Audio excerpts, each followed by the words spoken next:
Hello and welcome everybody to, according to Andrew, number 115, Central Bank Digital Currencies, the Government's Folly.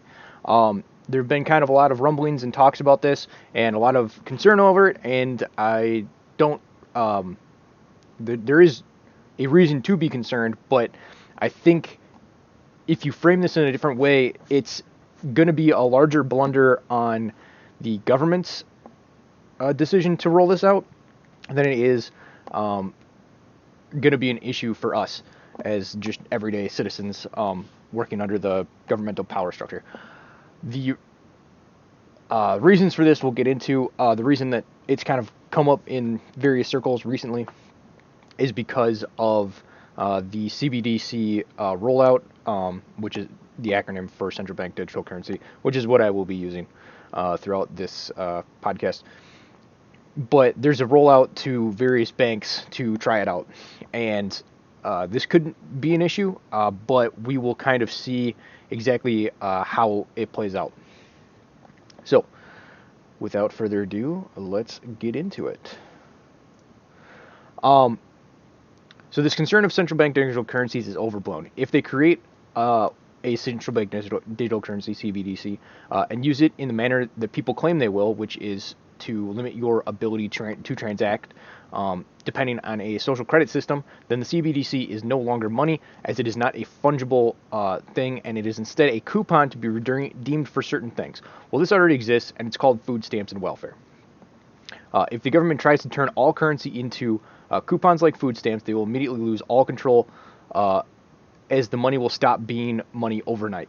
A black market will pop up, and a new money will be used instead of it. This already happens with people on welfare.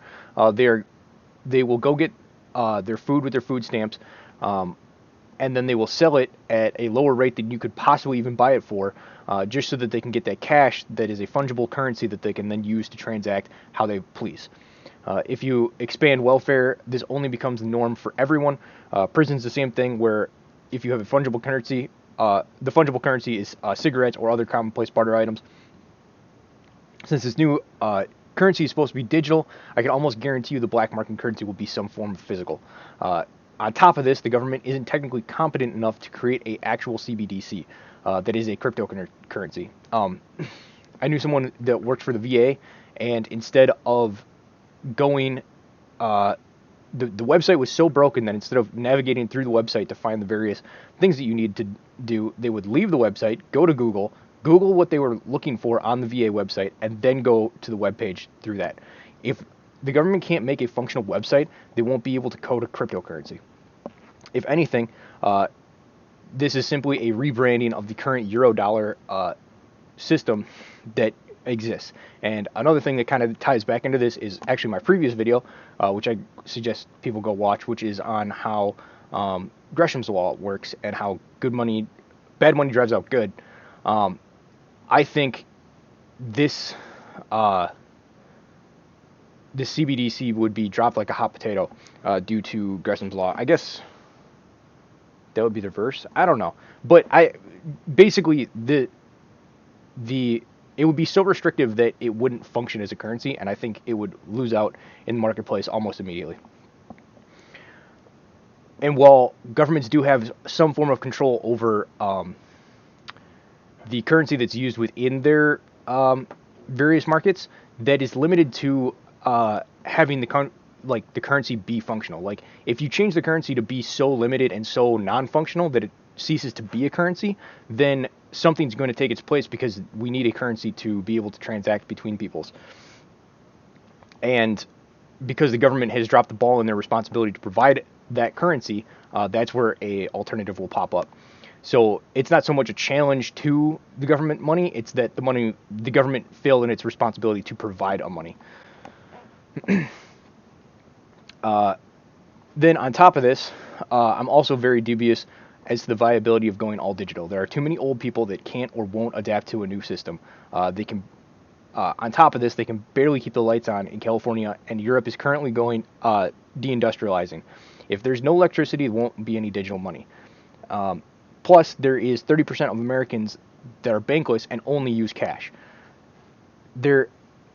and demand for cash has been growing every year at about a rate of 5% per year, which is higher than the 3% rate of inflation that is typical within, obviously, you know, we're not going to get into the inflation thing, but basically it's been growing at a rate faster than inflation, which means there's more and more adoption of and more people working in a gray/black economy. I think getting these bankless people and these people that are old and not technically, or technical is not the right word, computer literate, let's say, getting these people onto a CBDC type system will be very hard. These people basically, a lot of these people already live, especially the bankless people, already live in a black/gray economy. So being forced to make the change to a full-on black economy, if something like a CBDC got rolled out, would probably be easier for them than they think. And as I talked about with the welfare thing previously, it's really easy to kind of work in a hybrid system where you're like, all right, well, I'll take the government money and I'll turn it into whatever the heck I want, and I'll do that thing, and I probably won't pay taxes because all the money I transact in makes it so that my overall government gives Caesar what is Caesar's, right? So if you don't make enough money to pay taxes to the government in their own currency, because they basically destroyed their currency by making it non-transactable, then you don't get to pay taxes, because you're like, well, I didn't earn 100,000 CBDCs within a year. I earned like 100,000 of the black market currency. Well, guess what? That's outside of the jurisdiction of the government, so you don't get taxed on that. Pretty wonderful. I'm not saying don't pay taxes, but this is one of the potential issues and things that the government's going to shoot themselves in the foot with if they actually roll this thing out. CBDC is basically welfare on steroids. But the current welfare Ponzi scheme is collapsing in front of our eyes because there isn't enough productive people to support it. So how is this supposed to work if everyone goes on to welfare?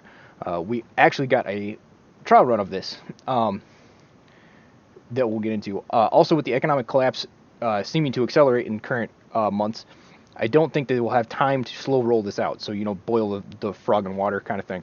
And we've kind of seen that across the political spectrum where things seem to be accelerating at a rate because they're losing more and more control, and so they've gone to be taking more and more desperate actions. And this idea of a central bank digital currency might be one of those desperate actions that they're trying to A/B test with, kind of having various banks try it out. So I don't think they have time to slow roll it out. Now, they did fast roll out the whole COVID regime, and people quickly accepted that. So maybe I'm wrong on this. On the flip side, we basically did a trial run of what would happen if everyone was on welfare for the last 2 years. And in that very short time period, the system basically almost broke. So if you implemented this with the UBI type thing across the entire economy, it's going to cause a dramatic drop in the living standards, and I don't think people will put up with it to a certain extent, but I just don't think people were able to put up with the COVID stuff for like a year, and people are pretty much over it. And there's a lot of questions up in the air because there's a lot of things that changed, and we're still trying to figure out exactly what's going to stay and what's not going to stay, like working from home and things like that for our systems of government and stuff, or not systems of government, but like society and how we operate. A lot of that's changed because we're basically in a wartime. COVID was effectively what it looks like if you were on a full wartime footing economy, like World War I, World War II. And those eras are a good reflection of what we're potentially going to see. We're not going to get into that today. So we've seen basically how this could potentially break the system in a very short order. Considering all these points, I don't see CBDCs being the threat people make them out to be. I would say that the government officials are not foolish enough to make the mistake, but with the track record so far of destructive actions is quite impressive, so I wouldn't put it past them for them to shoot themselves in the foot. Additionally, a country can function perfectly well in this manner that I just described, with the black markets and stuff like that. The black market in Italy is twice the GDP of the official economy of Italy, and Italy is the third largest economy in Europe. And I believe likewise for Argentina. I don't know about the specific stats on Argentina, but they basically operate fully within a gray/black economy. And I mean, it's not great. They have inflation issues all the time, but like, people aren't starving to death. People can get along with their lives without too much trouble. The problem with this is it limits the trust that can be built within a society, and without that, severely limits growth potential. I think operating in a black market as the norm can be corrosive to society, as it makes underhanded dealing the norm. This limits the trust that can be built into a society, and without that, severely limits growth and potential, because morality and trust are the core business foundations that you use for economic activity that can build an economy, right? You got to be able to trust that the person that's going to pay you isn't going to try to steal your stuff, and there's a lot of I know a lot of things that crypto and stuff like that has been pushing trustlessness, and the idea of trustlessness is reducing the amount of middlemen and reducing counterparty risk. And while I think that is important, to have a functional economy, there's always going to be a lot of counterparty and stuff like that. And the more that you can actually trust them, and everyone follows through on all the promises that they make, the more economic growth that you actually get.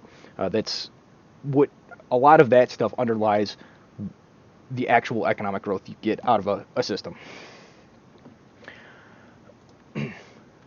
But anyway, so this limits the trust that can be built in society, which severely limits growth potential. But comparing this to the alternative doom that people have been spelling out with CBDCs, I will take a black market every day. Now, learning to operate in a black market is another aspect entirely, but if you have a community to exchange your resources with, it may be more seamlessly than people realize. And this is something that goes back to the hashtag do not rely. Make sure that you are taking your steps to build communities, know your neighbors, grow a garden, have local supply chains and local places where you get, and you don't have to do like everything all the way, or you can just do like little aspects of it, right? But if you know someone that knows someone, like, it can build on itself. I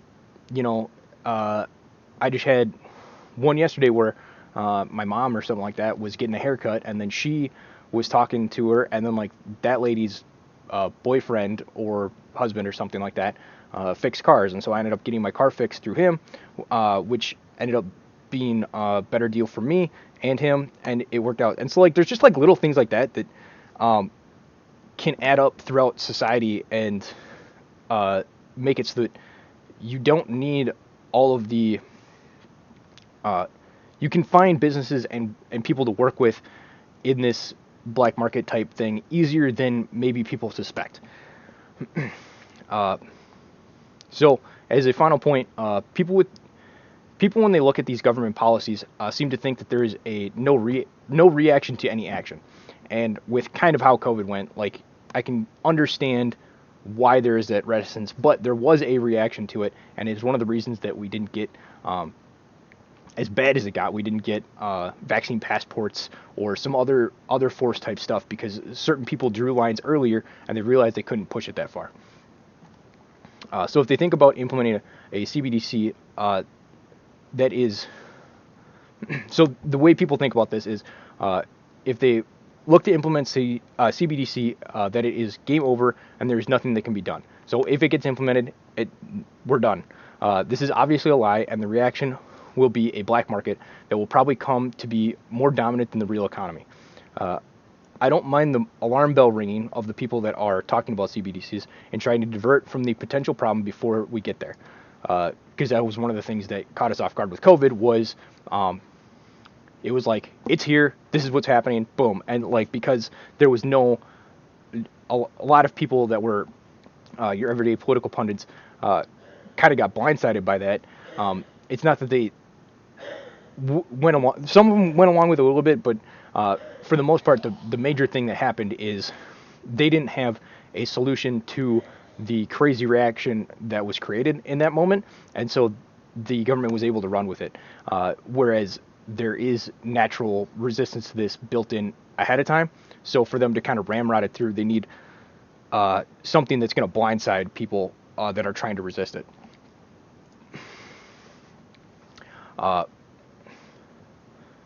So divert from a potential problem before we get there, but most of the resistance to this is a fear and learned helplessness. What they say is we need to stop this, but the way they want to stop it is by whining, and if the government does anything, then I guess that's it, and we lost. So it's basically, oh, we got to stop the government. The government, don't do this, and the government's like, we're going to do it anyway, and they're like, oh, I guess we lost. Like that's my criticism of what a lot of people that talk about trying to resist central bank digital currency and stuff like that. Their solution to fixing the problem. Instead of doing that, I suggest taking a proactive and threatening stance. If you do this, we will do this. Simple counteroffer techniques. We have seen this in recent history with reactions in public that have given a tangible threat to the authority of the government, and they have always backed off. And as Owens Benjamin reiterates constantly, and as I discussed a little bit earlier, is do not rely. So let them have their CBDC. We will create a secondary economy in the real world, and they can keep their digital one. Thank you, everybody, for listening. I am on BitChute and YouTube and everywhere that podcasts are. So if you guys give me a listen, I would greatly appreciate it. And thank you guys for the time that you spent listening to me. Have yourselves a good day, and I also hope you had a good Thanksgiving. Goodbye.